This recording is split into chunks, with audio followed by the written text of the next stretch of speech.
మరొక దిక్కు నుండి సుడిగాలి వచ్చింది. యోబు సంతానమంతా ఈ విధంగా మృతి చెందారు. అంతా పోయింది. తాను తన భార్య మాత్రం మిగిలారు. అప్పుడు యోబు చెప్పిన సాక్ష్యం ఎంత గొప్పదో మీరు గుర్తించాలి. లోకంలోకి నేను వచ్చినప్పుడు నేనేమీ తేలేదు. దిగంబరిగా వచ్చాను. అలాగే వచ్చినట్లే వెళ్ళిపోతాను. ఈ లోకంలో నీవెంత గొప్ప వ్యక్తివైనా, ఎన్ని ఘనకార్యాలు చేసినా, ఈ లోకంలోకి నీవెలా వచ్చావో అలాగే వెళ్ళిపోతావు. నీవు ఎవరివైనా ఏ భేదము లేదు. వచ్చినట్లే వెళ్ళిపోతావు. మనకెంత ఉంది అనుకున్నా మనం దానికి గృహ నిర్వాహకులం మాత్రమే అని గుర్తించాలి. ఆ మాటకొస్తే ఏదీ నీది కాదు, నీతో ఏదీ రాదు. యోబు చూడండి, ఎంతో ఐశ్వర్యవంతుడు. ఒక్క నిమిషంలో అంతా పోయింది. అంతా నాశనమైపోయింది.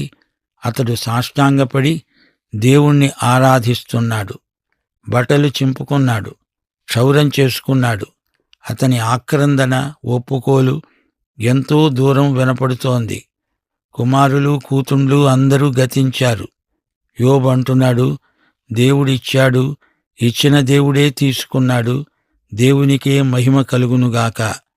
సోదరుడా, సోదరి, వింటున్నావా? నీకు ధనధాన్యాలున్నాయా? నీవు సంపన్నుడివా? అయితే ఒకటి తెలుసుకో, నీ ఆస్తికి నీవు స్వంతదారువు కావు. నీవు గృహ నిర్వాహకుడవు మాత్రమే. నీకు ఉన్నదంతా దేవుడిచ్చిందే అని నీవు మరచిపోకూడదు. నీకిచ్చిందంతా ఏ నిమిషంలోనైనా ఆయన తీసివేయగలడు. ఆయన మనకు అప్పగించిన ఆస్తిపాస్తులను గురించి కూడా ఆయనకు మనం లెక్క అప్పగించాలి.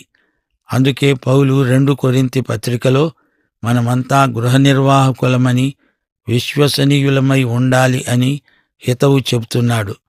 ఈ లోకం, ఈ భూమి, అందలి సర్వసంపూర్ణత ఎవరివనుకుంటున్నావు? అంతా దేవునిదే. యోబుకు ఈ సత్యం తెలుసు. అందుకే అంతా పోయినా యోబు తన విశ్వాసాన్ని పోగొట్టుకొనలేదు. పాపం చేయలేదు. దేవుణ్ణి మహిమపరిచాడు.